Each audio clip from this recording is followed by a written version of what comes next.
name's Noah Sandoval, and I'm the chef owner of Oriole restaurant.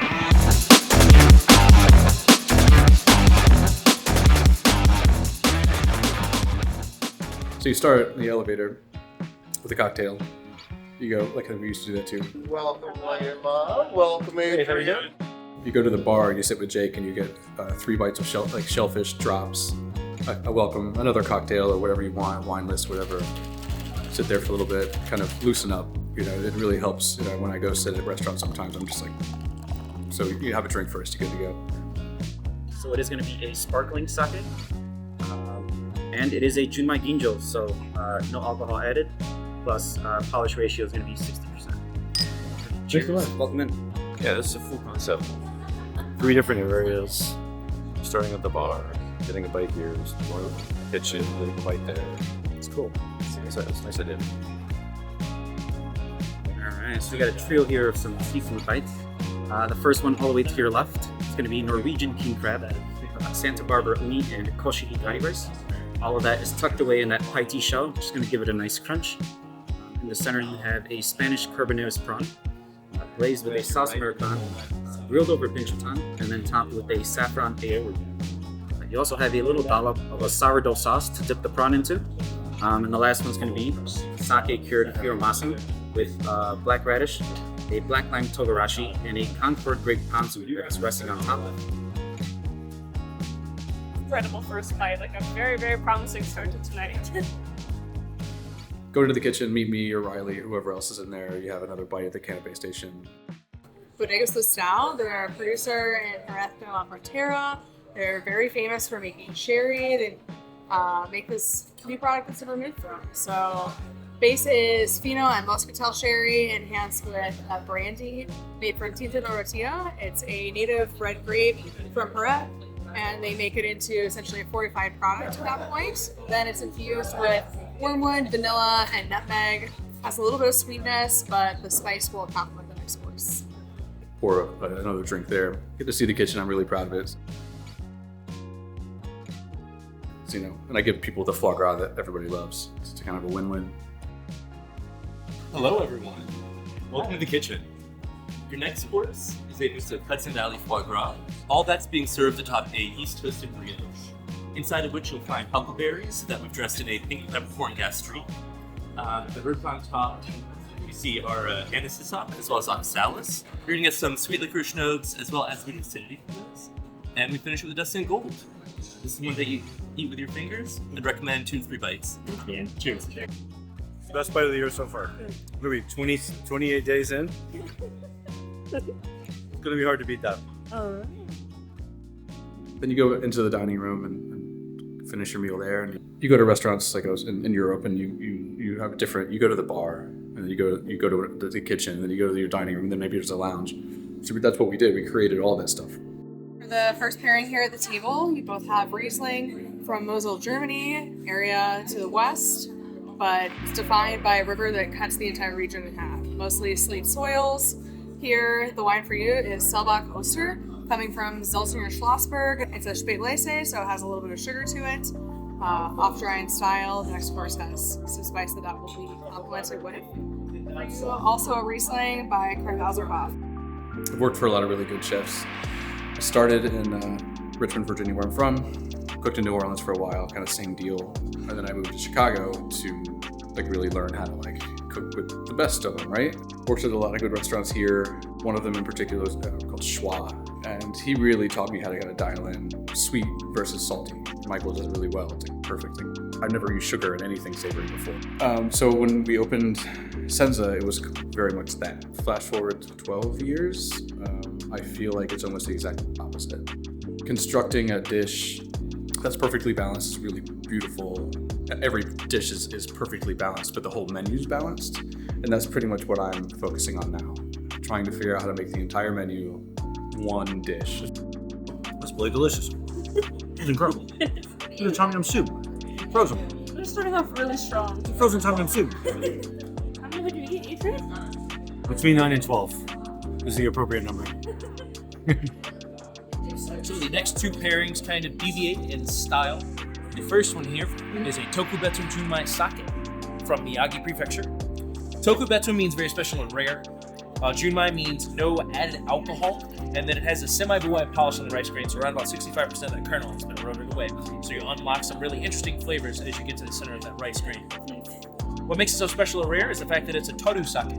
Toru is the name of the Japanese cedar barrel, illustrated here in red ink. So before the invention of porcelain, stainless steel, or even glass, before the Industrial Revolution, all sake was made in these barrels, and by extension, this is how all sake used to taste. In my opinion, it starts coniferous, kind of seedy, sesame, if you will, and then devolves into something underripened, somewhat fruity and vegetal, to cut through the umami-rich flavors of the next course.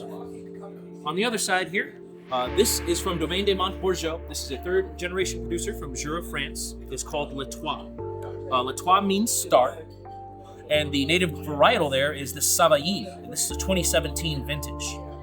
On the nose, in my opinion, it's quite sweet. Some oxidative qualities like a port or a sherry. That's due to the fact that they're not topping off those barrels, so they have some intentional oxidation going on.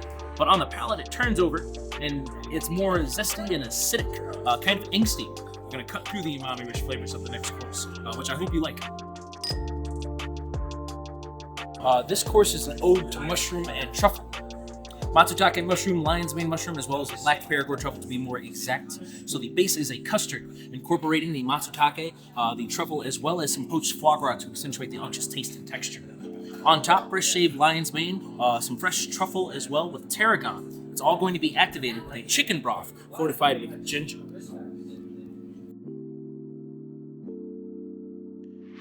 Smells like the best mushroom truffle marriage ever.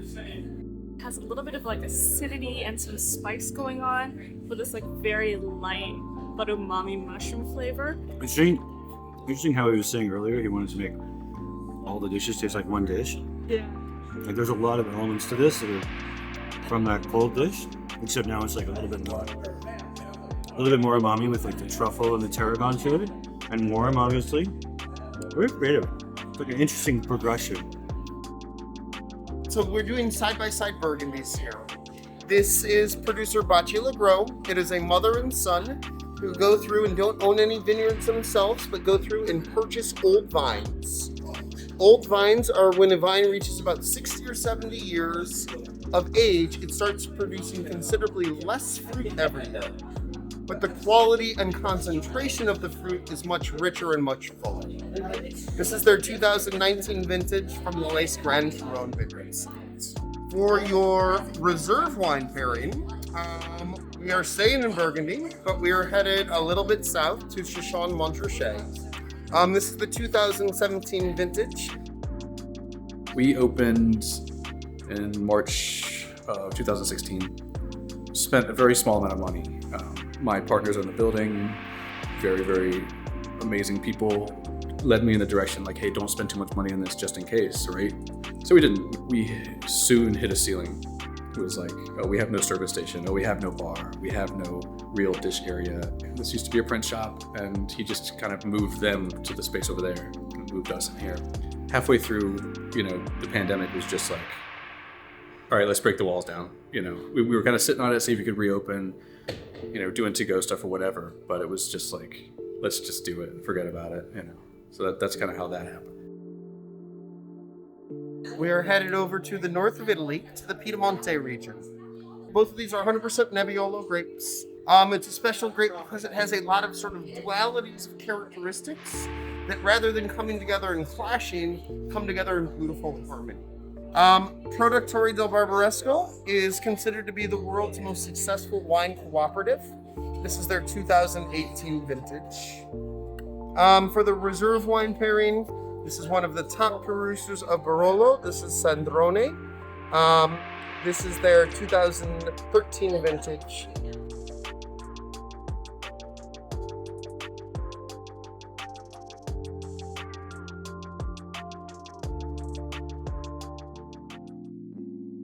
This is one of the first courses that Noah ever created for Oriole.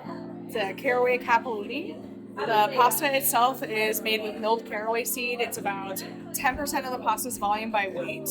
Then the sauce that complements it is Vermonte, created with yeast and truffle butter. There's also Parmigiano cheese, puffed winter wheat berries, and burgundy truffles.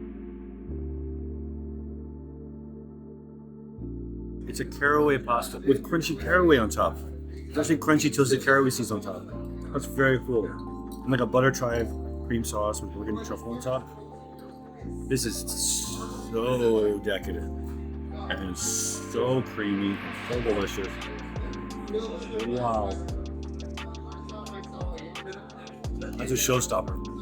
Wow. Much more important. Favorite dish of the night so far. Love this. Sauce? That's a thing I'm gonna do. What if it's not supposed to taste that good? Wine for you. This is coming from Bordeaux, France.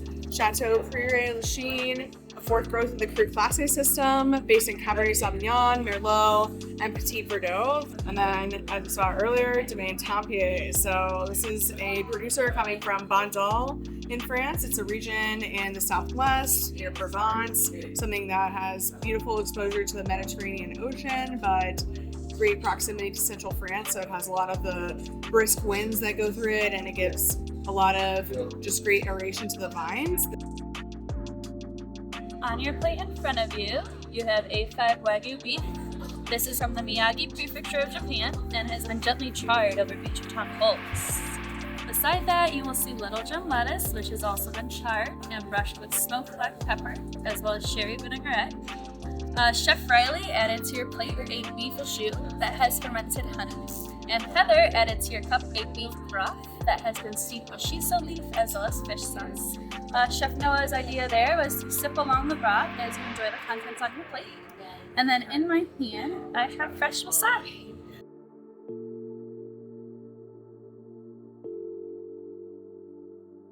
Whoa, wasabi, holy shit.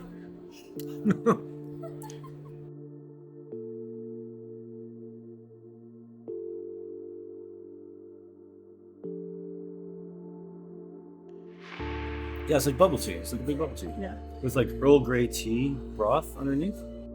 This is a pear cider coming from Normandy, France, from Eric Bordelais, a famous sommelier who worked at Arpège 30 years ago, but returned home to his family's estate to make pear cider like champagne. So this is titled Foie Granit, grown on 300-year-old pear trees. The beverage juice is Laurent Perrier Grand Siècle, the top wine that they've ever created. Mostly Chardonnay, has Pinot Noir added to it as well. From entirely Grand Cru sites, it's aged in the bottle for 13 years. Hot souffle, and that's been flavored with lemon zest and black sesame seed. Alana is adding a fondue into the center. It's Delice de Bourgogne, a triple creme cow's milk cheese coming from Burgundy, France. There's like a funky triple cream brie underneath of it. With a sweet souffle. It's really nice. It's a really interesting idea. Both of you have Vinsanto. For you, this is by Felsina. So Vinsanto is the dessert wine of Chianti Classico.